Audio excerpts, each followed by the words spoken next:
I'm Mindy Todd. Welcome to 31 Main Street. We're here at the beautiful Colony Mill Marketplace in Keene, New Hampshire this month. We're going to tell you a little bit about the history of the mill later in the show, but first, the history of Keene. Keene was originally known as Upper Ashwilat, an Indian expression meaning land between two rivers. Keene was chartered in 1753, became a city in 1874, named in honor of British diplomat Sir Benjamin Keene. It's the commercial hub of Cheshire County and home to about 23,000 people. And most of those people know this interesting fact, that Keene has the widest paved main street in the world. The first settlers in Keene decided the city would need a wide road to accommodate residents as it grew. Past generations worked hard to introduce and maintain the town common known as Central Square. The many elm trees that once shaded the square were lost to Dutch elm disease or in the hurricane of 1938. The original layout of Main Street was maintained even when road maintenance became more expensive. Keene became famous for its Main Street at the beginning of the 20th century. The phrase, the widest paved Main Street in the world, was applied to the city's main thoroughfare. It almost seems that the first settlers, 253 years ago, anticipated 4 lanes of rushing automobiles.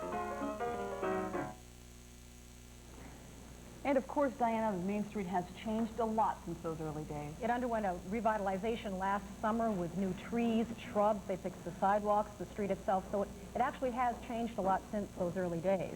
But if you would still like to get a taste of some early Keene history, you need only visit one of the 3 major museums in town. Much of Keene's history is reflected in 3 museums. The Wyman Tavern, built more than 2 centuries ago, is the city's most historic house. It was a tavern for about 40 years here in town, one of the most substantial houses at that time. Town meetings were held there. The trustees of Dartmouth held their very first meeting there and actually got the school going. And the Minutemen from Keene went to Lexington and Concord from there. The Colony House Museum houses a unique collection of Stoddard glass and Hampshire pottery. The glass and pottery exhibits are complemented by a wide variety of articles of historic interest, giving insight to the mode of life of years gone by. Visitors do seem to have a favorite exhibit.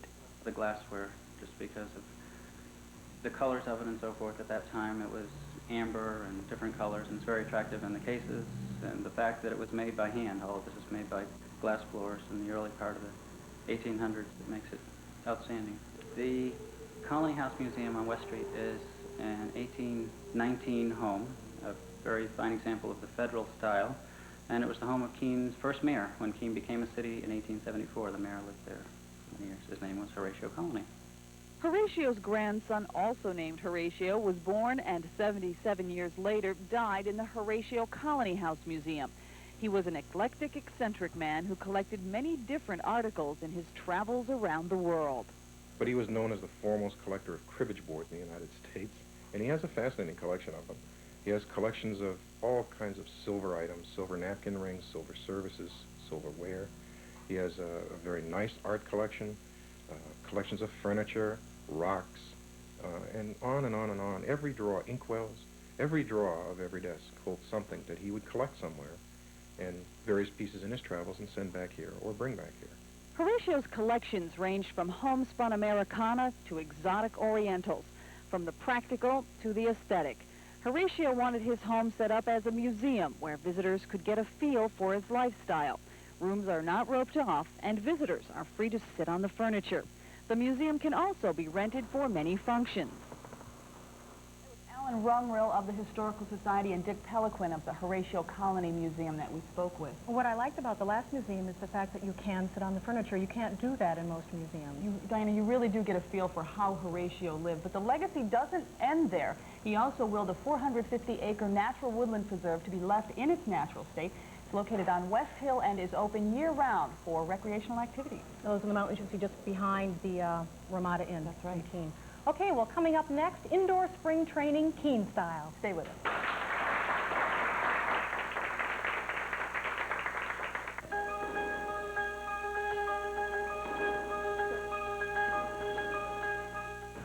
I've traveled all over the United States, and I come back here and decided that you hike, you bike, you enjoy, you work hard, and it's, the people are fine and good friends and family, and it's a comfortable place to be.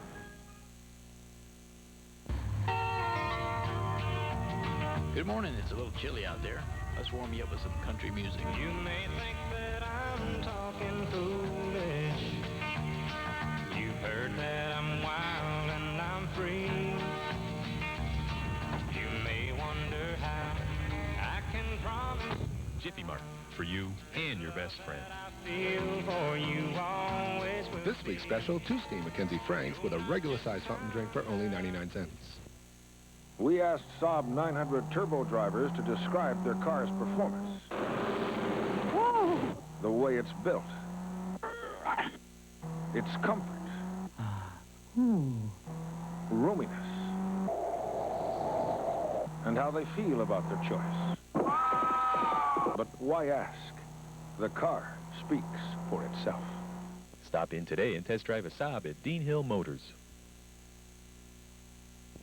I was alright for a while, for a while I could smile.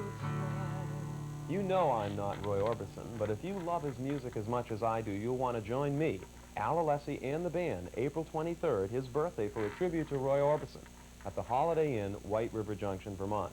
Proceeds help the Vermont Arthritis Foundation. Show starts at 8 p.m. Feel free to bring your shades and wear black.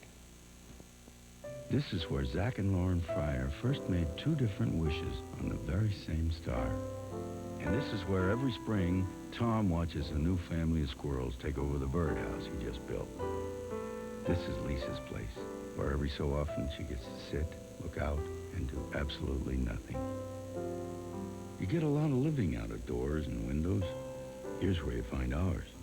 Peachtree windows and doors are available at Oaks Brothers, Myers, and Central Supplies.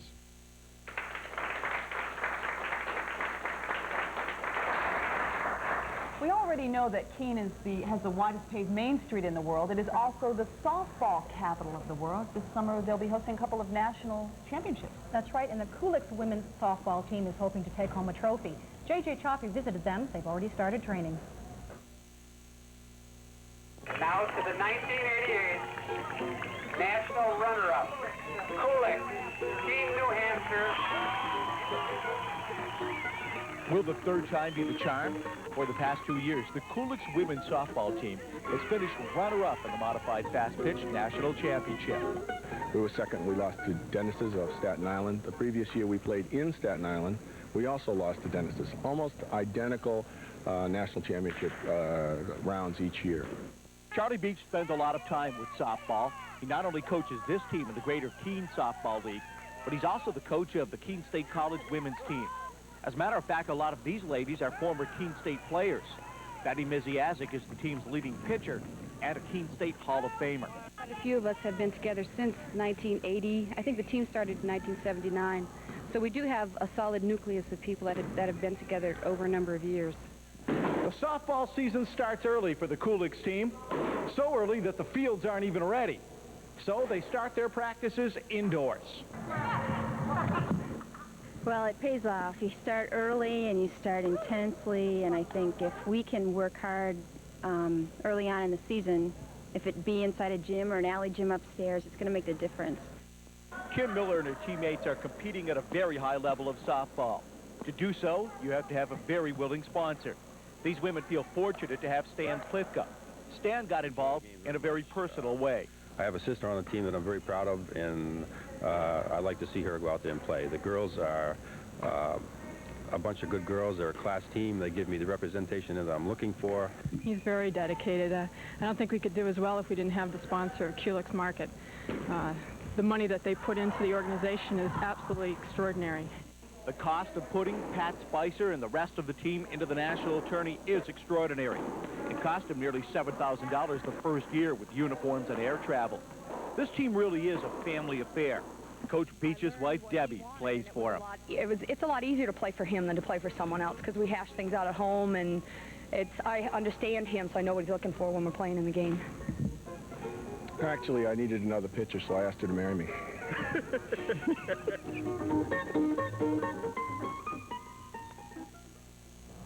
It's a good reason to get married, I guess. So. Now, those tournaments will be held August 24th through the 27th. 3 days. Teams from all over the nation will compete. You might say there will be some Keene competition for the team, but I'm sure everybody here in Keene wishes them all very good luck. Yes, hopefully spring training will pay off. That's right. When we come back, the Monadnock Region Animal Shelter brings new hope to unwanted and lost cats and dogs.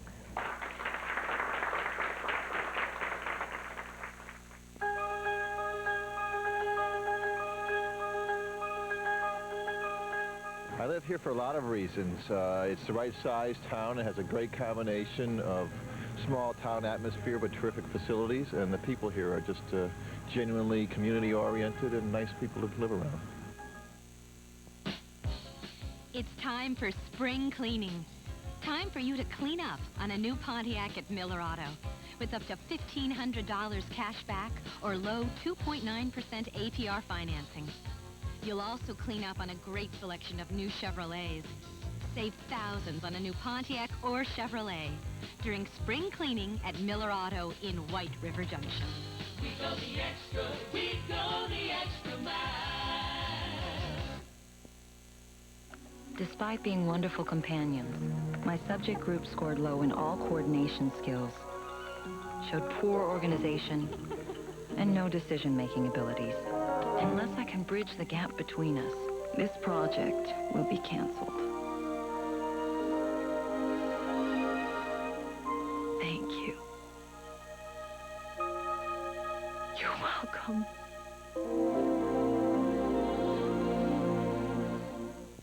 I'll give you a Conseco for a Clemens. Gee, Bud, baseball cards are bigger than ever. Yeah, and now there's the Nissan Superstar set. Stars like Wade Boggs, Kirby Puckett, and Don Mattingly. Look for a free card in every loaf of Nissan white bread. Thanks. Hey, Bobby, what do you give me for a Ted Williams? A broken bat, maybe. Get out of here. Collect all 20 Nissan Superstar cards. It's fun. Next time on Cheers, Frazier's girlfriend moves into his place. How was your day? And Sam and Diane are invited over for a little housewarming party. What the hell's in this dip? Boy, they sure look happy. What's their recipe for love? Fraser and I keep no secrets from each other. Oh, so you know about Diane, huh? She lived with you? Uh-oh. You said you'd never lived with anyone but me! Frazier's Female Follies, next time on Cheers. Friday at 7:30 on TV 31.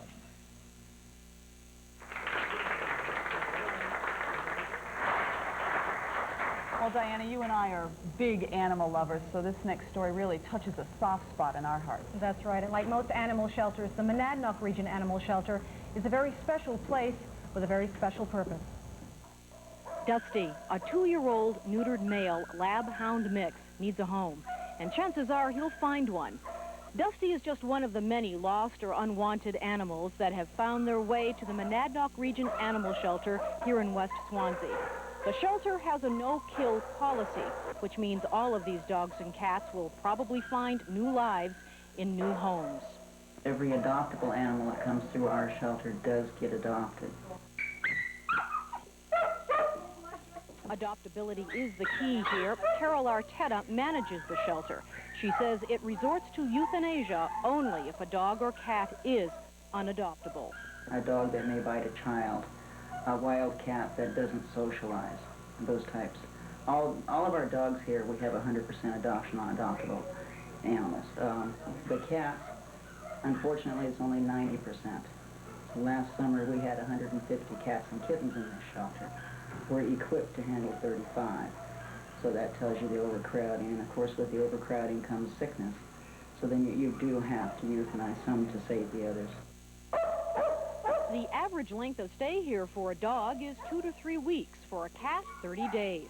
Arteta says because of the shelter's no-kill policy, it must work very hard to try to place all adoptees in appropriate homes. We do keep animals here longer, and we take more time with our adoptions. And our return rate is very low. We keep extensive want files. Say a person comes in and doesn't find the type of dog they want today. We make up a want card. So somewhere down the road, an animal like that comes in, or we know it's coming in ahead of time, we'll contact these people. And many times we've made the adoption before the animal comes to the shelter. But despite the no-kill policy here, Arteta says she and her co-workers always worry that as the human population grows, So will the population of lost or unwanted dogs and cats. And when that happens, she says finding homes for all adoptable animals could become impossible. A disposable or throwaway society. Animals are part of that. They're material objects that people purchase. We're finding more and more purebreds coming into the shelters just for that very reason. Hopefully that attitude will change. Now, Carol says one of the reasons they are able to adopt out so many dogs and cats is that in this area there are a lot of animal lovers, people who seem to really care about the animals and what happens to them. And of course, they also stress spaying and neutering. Yes, I think all shelters stress that would help a lot to reduce the problem. That's right. Coming up next, the transformation from mill to marketplace. And Keene State College and the Apple Hill Chamber Players.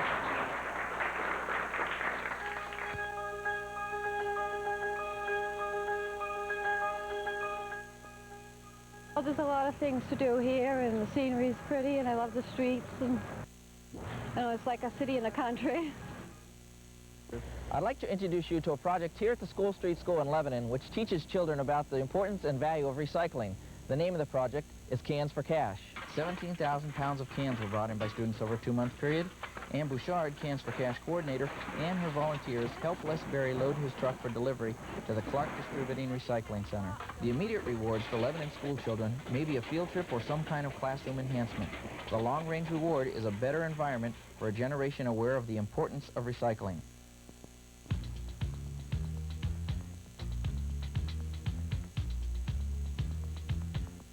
The hits are here on TV 31. No, we don't mean music. We mean Boston Red Sox baseball. The base hits, the line drives, the pop flies, the grand slams. That's right, sports fans. The season is here. Don't miss the greatest hits of 1989. Right here on your Red Sox station, TV 31. Save, save, save. No, not money, but your Pepsi and Pepsi product plastic containers. Because it's back. No, not winter, but the Pepsi WNNE 3rd Annual Wrap Race. Planned now, and this summer you could have the craziest craft on the Connecticut. So don't be left on the beach. Get your hands on all the Pepsi plastic containers you can. And save, save, save. Summer is closer than you think. By collecting now, you can be the creator of a vessel that will be the envy of all. There are containers to save, rivers to conquer, and prizes to win.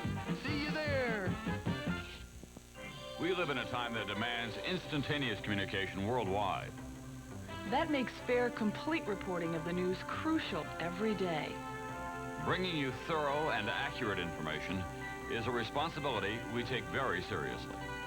That's why the partnership between NBC News and News 31 is so important. News 31 at 6, followed by NBC Nightly News at 6:30. When the Twin State region needs to know, it turns to NBC Nightly News and News 31.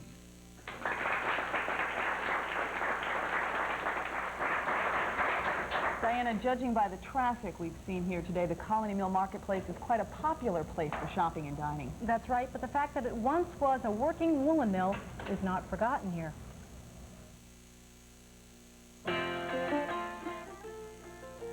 What is now a marketplace in Keene was once a flourishing mill, the Faulkner and Colony Mill. It was founded in the early 1800s by two prominent Keene families, the Faulkners and the Colonies.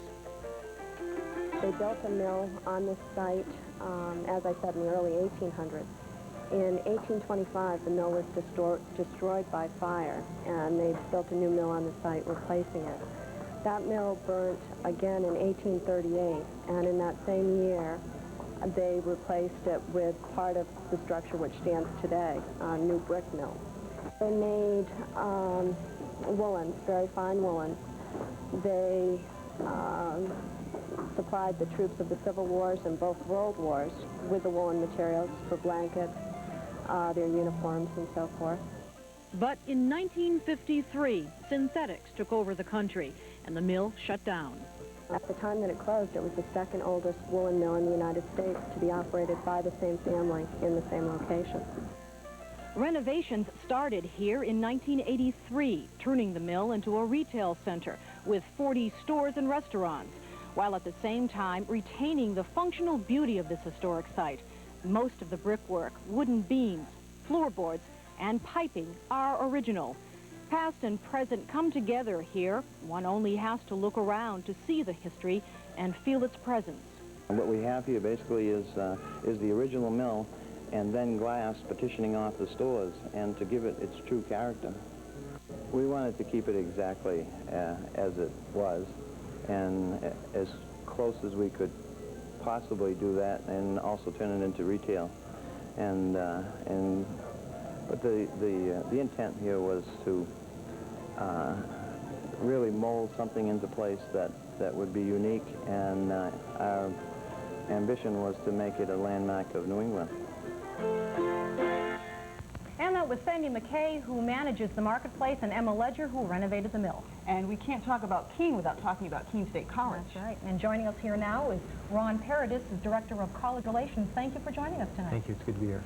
Tell us a little bit about the history of Keene State College. Well, the college was founded in 1909 with 27 young women as students, and today has grown to be a school of 4,200 students, men and women, with about 1,000 of them being part-time adult students going back and taking classes. And where do most of the students come from? The area or all over?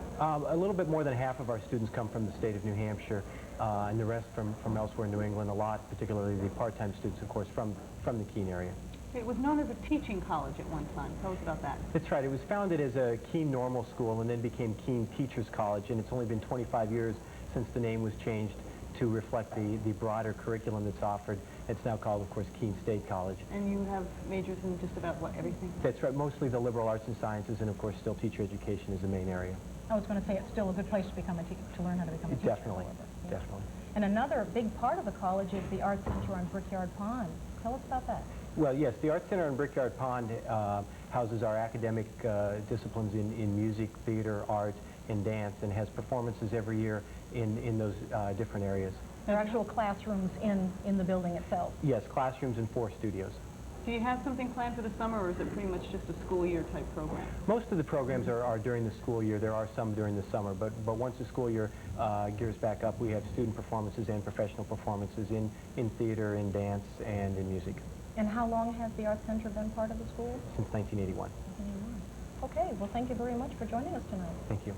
And another big part of the Art Center on Brickyard Pond is the Artist in Residence program. For the past 3 years, that has been the Apple Hill Chamber Players, and we are fortunate to have them here with us tonight. This is Eric Stumacher, who is the pianist and executive coordinator of the group. Welcome. Hello. How long has the group been together, and what do you do as Artists in Residence? This is our 17th season. We've, during all that time, been based in the Keene area, and during that time, we've grown to be giving concerts throughout New Hampshire, and throughout New England and throughout the United States and beyond. As Artists in Residence at Keene State College, where we have been for the last 3 years, we perform about 7 concerts per year. And we present a variety of presentations, master classes, classroom presentations, special presentations for the college community, and individual members teach and coach chamber music as well. What are you going to play for us tonight? Tonight we're going to play the Waltz in A Major by Antonin Dvorak for string quintet, and this is Opus 54, number 1. The performers this evening will be Philip Levy and Rebecca Stout violins, Betty Hauk viola, Paul Cohen cello, and Richard Hartshorn double bass. Okay, well, thank you. And before we hear from the Apple Hill Chamber of Players, we'd like to thank everyone in Keene who helped us put this show together. We'll see you next month in Concord, New Hampshire. And now, the Apple Hill Chamber of Players.